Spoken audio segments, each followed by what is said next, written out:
नागपूरच्या अधिवेशनामध्ये या संपूर्ण घटनेचं वर्णन जशीच्या तसं मी विधानसभेत केलं होतं.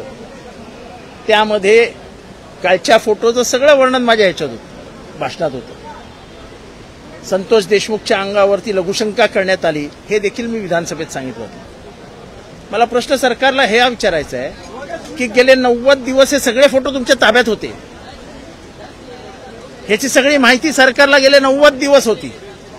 मग हे सरकार इतकं निर्दयी आहे की सगळी माहिती असतानाही धनंजय मुंडेला लपवण्याचं काम करत होती. उपमुख्यमंत्री असो की नाही, नैतिकता नैतिकता नैतिकता ही फोटो काय दाखवत होतं? या फोटोतनं जेव्हा महाराष्ट्रामध्ये उद्रेक भडकेल, महाराष्ट्र पेटेल म्हटल्यावर धनंजय मुंडेला जबरदस्ती राजीनामा द्या. धनंजय मुंडेंनी राजीनामा दिला नसता. पण मग या 90 दिवसाचं काय आणि या सरकारच्या असंवेदनशीलतेचं काय हा प्रश्न महाराष्ट्र विचारतोय ना आता, की तुमच्या हातात फोटो होता, तुम्ही काय केलं? आणि मग आता हे सगळं आपल्या अंगावर येतंय म्हणून कोणातरी फुटे करायचा आणि औरंगजेबाचा मुद्दा काढायचा. औरंगजेबाचा ची स्तुती सुमन गाणारा महाराष्ट्रात पैदा झालेला नाही. हिंदू असो अथवा मुसलमान, तो औरंगजेबाची स्तुती सुमन गाऊ शकत नाही.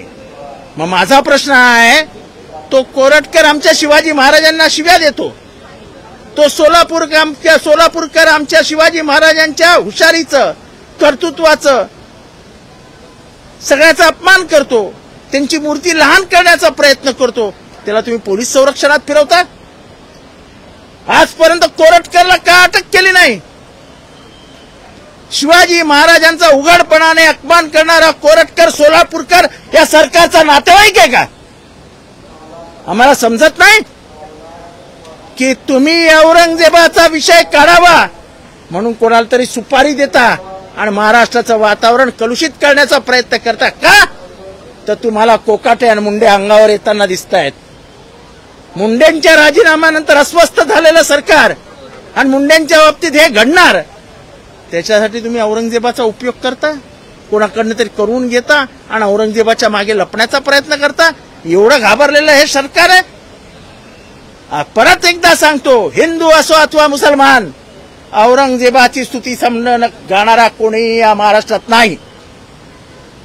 हिम्मत असेल तर कोरटकरचं संरक्षण काढा आणि कोरटकरला सोडून द्या.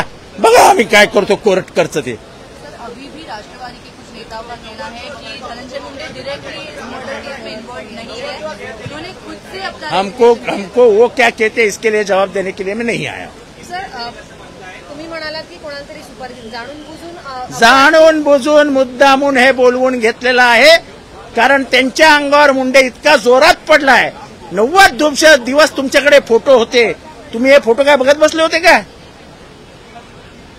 तुम्ही हे फोटो बघत बसले होते का? आणि मग हे सगळं अंगावर यायला नको. सोपा उपाय, हिंदू मुसलमान. आम्हाला काय करायचंय? राज्याच्या मुख्यमंत्र्यांना रोज वेगवेगळ्या संवेदनशील गोष्टींचं ब्रीफिंग केलं जातं, ही एक प्रशासनाची पद्धत आहे. या फोटोंबद्दल त्यांना माहिती होतं का देवेंद्र फडणवीसांना? चार्जशीट तयार होताना हे चार्जशीट मधले फोटो आहेत. चार्जशीट मध्ये सगळे पेनड्राईव्ह आहेत, सगळे व्हिडिओज आहेत. हे मंत्रालयातल्या ज्येष्ठ मंत्र्यांना माहित नाही, त्यांना विश्वासात घेतलं गेलं नाही. असं कधी झालंय काय? कुठलेही चार्जशीट आणि कुठलाही दाखला जो कोर्टात दिला जातो तो सरकारच्या वतीने अधिकारी देतात. It is on behalf of the government. गव्हर्नमेंटला माहित नाही असं कसं होऊ शकतं?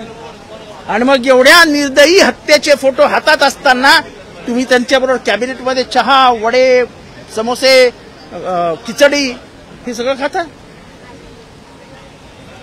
अरे एवढ्या निर्दयी, एवढ्या क्रूर हत्या झाल्या असताना तुम्ही त्याच्यावर बसू कशी शकले? तुम्ही महाराष्ट्राची द्रोह केलाय. महाराष्ट्रापासून हे फोटो लपवून ठेवले आणि फोटो आपल्या अंगावर येणार तेव्हा राजीनामा झाला. आणि त्या राजीनामाचं गांभीर्य तुम्ही कितीही प्रयत्न केला तरी आता हा चिकटलेला डाग निघू शकत नाही. जो बूंद से गई वो हौद से नहीं आएगी. दुसरी गोष्ट, हे जाणून बुजून कोणाला तरी सांगायचं की तुम बात करो औरंगजेब के बारे में, मग सभागृहात आणायचं. हे नाटकं बंद करा हो, बंद करा ही नाटकं. औरंगजेबाबद्दल स्तुती सुमनं गाणारा माणूस महाराष्ट्रात नाही, हिंदू अथवा मुसलमान. आमचा इंद्रजित सावंतांना धमकी दिली जाते. कुठे आहे तुम्ही? त्या कोरटकरला पोलीस संरक्षण देता, काढा पोलीस संरक्षण आणि फिरू द्या त्याला एकट्याला. आम्ही बघतो काय करायचं ते.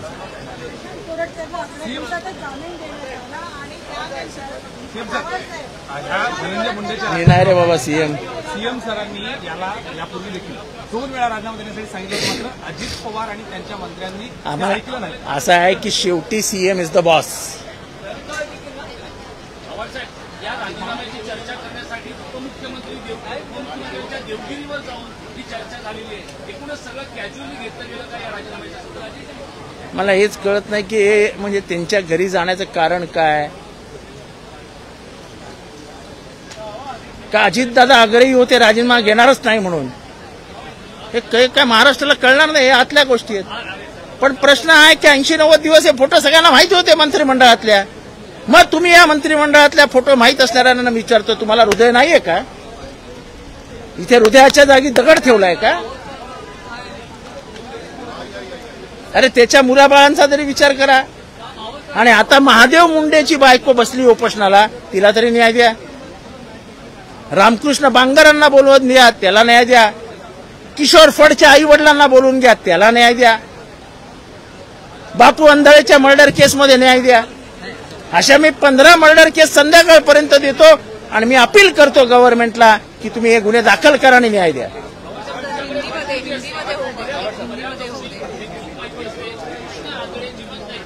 कृष्णा आंधळे जिवंत नाही, त्याचा मर्डर झालेला आहे.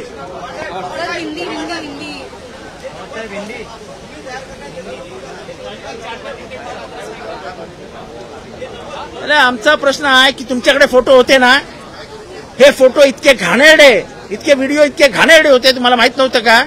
मग कसली वाट बघत होतात? 3 महीने हो चुके हैं मर्डर होके, उसके बाद आज जाके रेजिग्नेशन सामने आया है. गवर्नमेंट के पास फोटोज थे, आपका क्या? नहीं, इतने में तो इस्तीफा हो जाना चाहिए था. गवर्नमेंट को अगर मालूम था तो फिर कर क्या गवर्नमेंट सोई हुई थी क्या? गवर्नमेंट में कोई संवेदनशीलता नहीं है क्या? उसकी गंभीरता नहीं है क्या? सर, तुम्ही मोठा दावा केलेला आहे की कृष्णा आंधळे यांचा मर्डर झालेला, तर तुम्ही हा संशय व्यक्त केलेला आहे. या संदर्भात काय सांगा? तुम्हाला काय मी केला ना, संशय व्यक्त केला. पुरावे येतील ना आता बाहेर.